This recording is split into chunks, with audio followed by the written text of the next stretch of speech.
WDHA's Reconnect with Rockers is on. Oh, if I could give a virtual hug, I swear to God, I would like engulf the computer. For my buddy LJ, Lajon Witherspoon from Sevendust joining us. Thank you so much for being here. First of all, I got something for you. Our last visit, 2018. You ready? Me and you. Yes. And am I a fangirl? I'm wearing my Sevendust shirt in this photo too. I love it. I remember that day. I had such a wonderful time with you. Thank you so much. And it's great to see you. Thank you for having me on here at my house. I'm in my what we call studio arcade room. So it's just a pleasure. I love it. Well, here's what I like about having you on. It's just always such a natural chat. I just feel like it's not, I don't do a lot of prep for interviews with you because I feel like we kind of get together and we sort of talk about, crap going on. Right. Music and things and all kinds of stuff. It's always a very easy flow because you're such an authentic guy. So you're kind of willing to talk about pretty much basically anything. Right, so last time I had you in the studio, we just had a blast. Of course, now we get the single. So we get the single, The Day I Try to Live. Yes. And I pop it on the air. Even before you guys, it was kind of known, on sites and stuff that you guys were doing this. I pop it on the air and I'm like, does anybody know who this is? And literally probably within, I'm going to say 40 seconds in, because we had to get to the vocal. We had to get to the vocal. Well, when we got to the vocal, and here's the first person who called me. Young kid, 22, and says to me, oh my God, that's Sevendust. That's LJ. That's LJ on the vocal. And he says to me, and here's what I love, especially during a pandemic and a quarantine, Sevendust has recently become one of my favorite bands. And I hear that and I go, because I know that our music people are still there. Oh, absolutely. They still want to be with us. They still want to have a new music discovery, and they still want to be. So let me ask you, so is the choice to do a Soundgarden song and then you guys choose which one, or does the song come to you and it happens to be a Soundgarden song? Oh, wow. What a great question. So this album, we were talking as a band and everyone together and said, man, maybe we should do a cover. What should we do? And so, of course, there was a million things. We all laughed, said, no way we're going to do that. No way, no way, no. It got down to the line, and Elvis, our producer, which we love, Elvis and his team's incredible, came up with the idea. And, of course, I didn't get sleep for a long, solid week thinking, how in the world would I be able to compare to such an incredible singer, band, history? How do you do that the right, proper way? How do you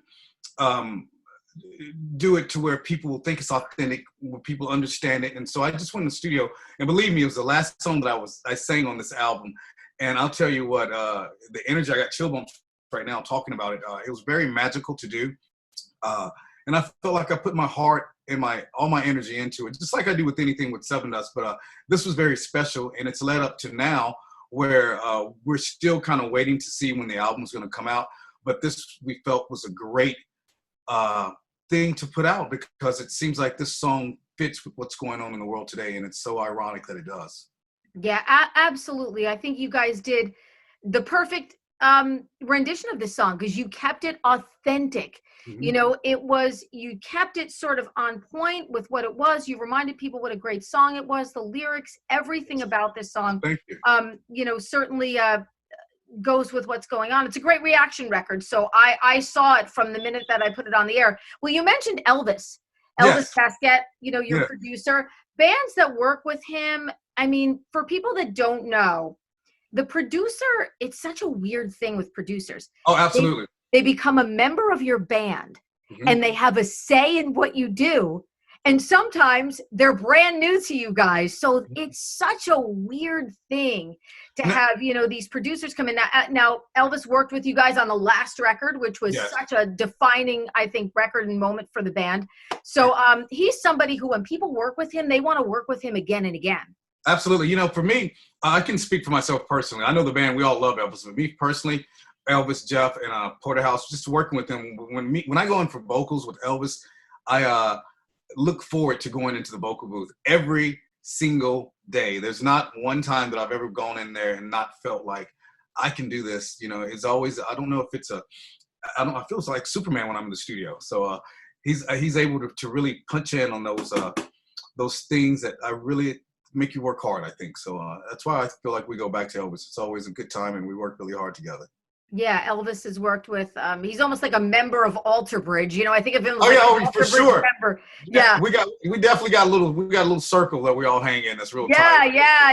Tremonti, and I think Yeah. we work with Slash and Chevelle, and he's All our brothers. amazing. But everybody loves working with him. When I think of Sevendust, I think of a few things.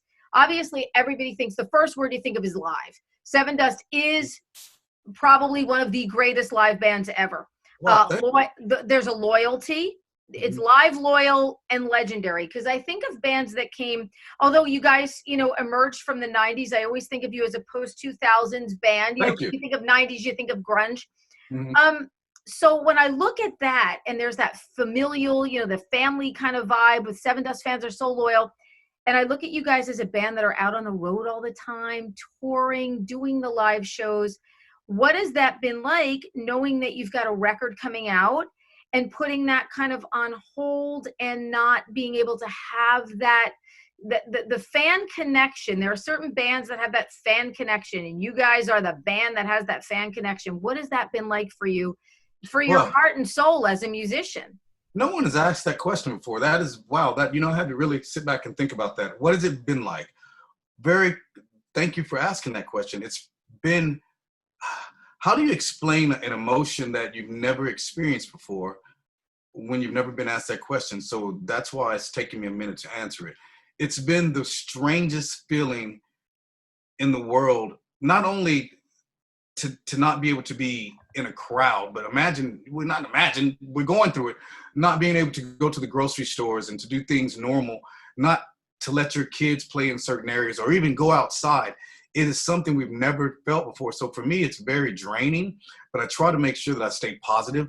And I try to stay positive and focused with my family, saying if we continue to do the right thing, and maybe those neighbors that are not doing the right thing can pick up on doing the right thing, and the next neighbors can do it, and maybe it'll kind of trickle down the line, and then we all start figuring out that until we do that, we're not going to be able to get back to some type of normalcy. And I cannot wait to be able to be around my brothers and sisters in a safe setting where we're able to jam and play music together, because I feel like right now, especially in these times, music is what we need. That time together, and I just hope and pray that we get back to that. So it's definitely, to answer the question, it has been mind-boggling crazy for me not to be able to be out on the road in support of having a new album. And with that being said, it's being pushed back, and so that's why we were able to come together as a band and say, well, let's give them something. And it just so happened that the day I tried to live is that's something that we decided to give. But yeah, it's hard every day. I don't sleep very well at night. I imagine what a concert would be like. Even I had dreams about having one out at our farm and having a flatbed semi truck out there and having social distance at its finest. But you can't do that either, because people like to party like it's 1999 everywhere they go. No, you're right. You're right. We're all, and it's like every day things change. Yes. Constant. I don't know if we realize, that when everything changes on a daily basis, it makes it so much harder. When you go through a crisis, sometimes you always can see sort of the end. But right. Sometimes I think these days we sort of feel like we can't see the end. We're hopeful for the end, but we can't see the end. That's why we're doing this feature, because a lot of our WDHA listeners, Jersey's Rocktown, man. We're right by New York City. You've played at so many venues in Jersey. I love every all over the place in Jersey. Starling Ballroom, you name it. Absolutely. People love you in Jersey. Sevendust is we think of you guys as a Jersey band. Certain bands are not Jersey bands we think of as a Jersey band. And so our listeners were like, well, are we still going to get to connect with people? Are you still going to have people in the studio? We can't get out to concerts. So that's why we created this feature, so people still feel really connected, to our artists, and our artists want to feel connected to their fans. So let's talk about this new record. So yes. I literally looked back and I was like, this cannot possibly be the 13th Sevendust record. Oh my God, you just said that. Yes, it is. It might be more than that. Holy cannoli. I can't believe that. It just, although, yeah, I guess it is, it just doesn't feel like that, does it? Count all these gray hairs that are starting to show up in my goatee. It's ridiculous. What are we doing here? It's been a blessing. I can't believe that we're still able to make music and be relevant in this crazy world that we're in.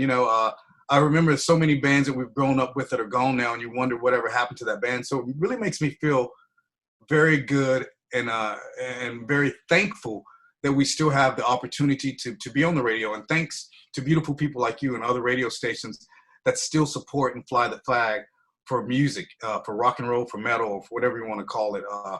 I really appreciate you being able to go to work and sit there in that studio and take the chance of getting out and making us feel at home, you know what I mean? And this is a certain type of normalcy that I think everyone should have, and to be able to unplug and get away. So thank you very much for what you do. Well, we thank you for what you do. I mean, you know, the now's a time where we need music and new music and bands to still do what they did, even though it's a little bit different, more than anything, you know, because fans really need that sense of normalcy. People are just looking for that. We're craving that. And I think we need it to survive. You need it to get from point A to point B. Yeah, how crazy is it? We're talking about like these virtual concerts and streaming concerts, and I don't know, are they going to put fake bodies in there and, you know, like digital robot people? I don't know. What are we doing? So everybody, let's just get healthy, stay at home or go out, but wear a mask, do what you have to do. I don't know, wear a suit, trash can. So we can get back. Yeah, absolutely. Put body condom on. I don't know. Do something. Cover it up. Damn it. Absolutely. We want to be back, and we want to be back safely. You know what I always found so interesting about you too? You've got such a rich history as an artist, like the family history and everything. You know, dad was a musician. Yes. Cousin was in James Brown's band. Yes. Yes. My grandfather, Big Daddy, was a gospel I want to singer. ask you about Big Daddy. We got to talk about Big Daddy. Yeah. He was the first black man, thank the Lord, to desegregate Tennessee walking horse shows out in Nashville, Tennessee. And he's in the Hall of Fame there. Frank Witherspoon is his name. And also, excuse me. That's not COVID. I used to remember Big Daddy would always tell me the story about him dating Aretha Franklin.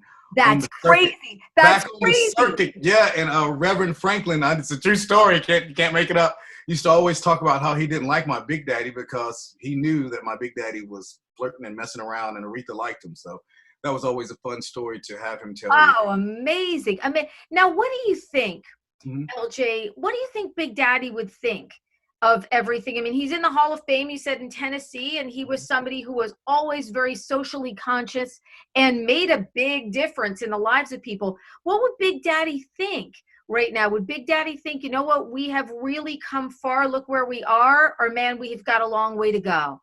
Oh my goodness, my Big Daddy, not only him, but my granddaddy and grandmama and Big Mom would also say, yeah, we have come far, but they would definitely still realize where we're at, if that makes sense.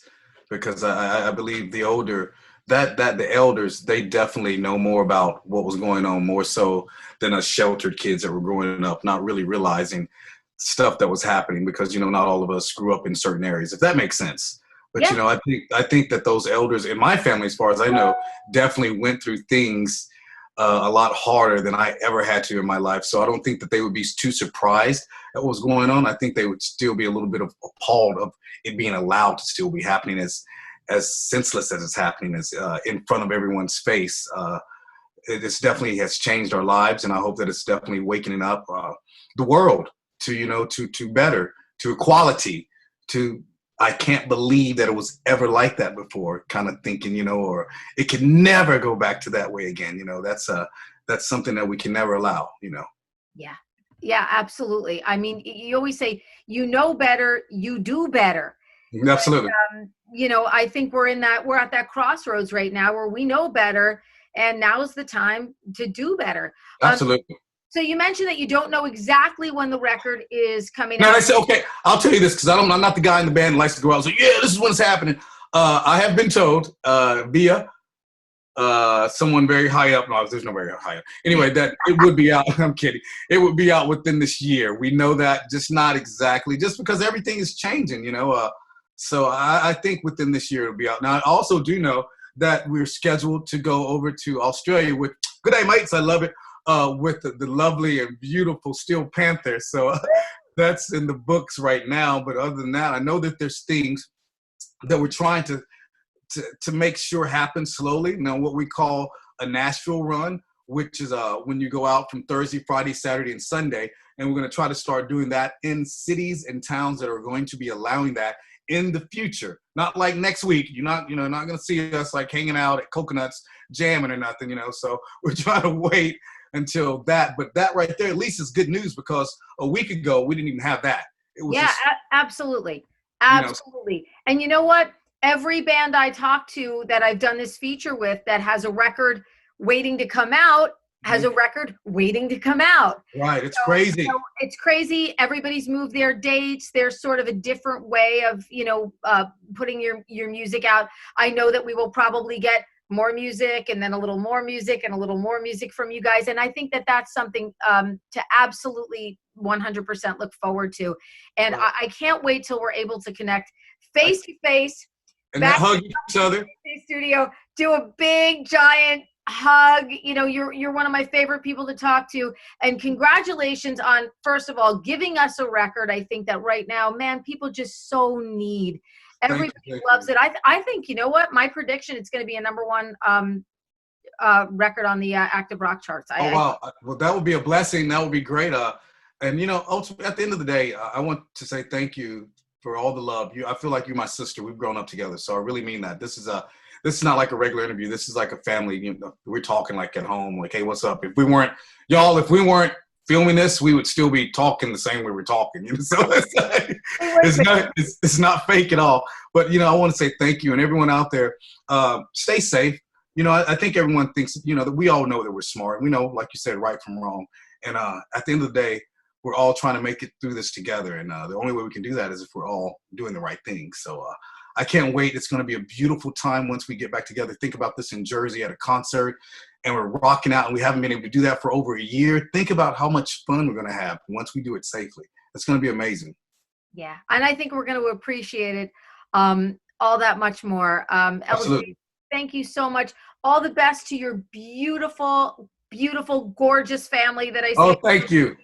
The kids are just so gorgeous. I can't even stand it. They're so beautiful. Thank you. They're a mess.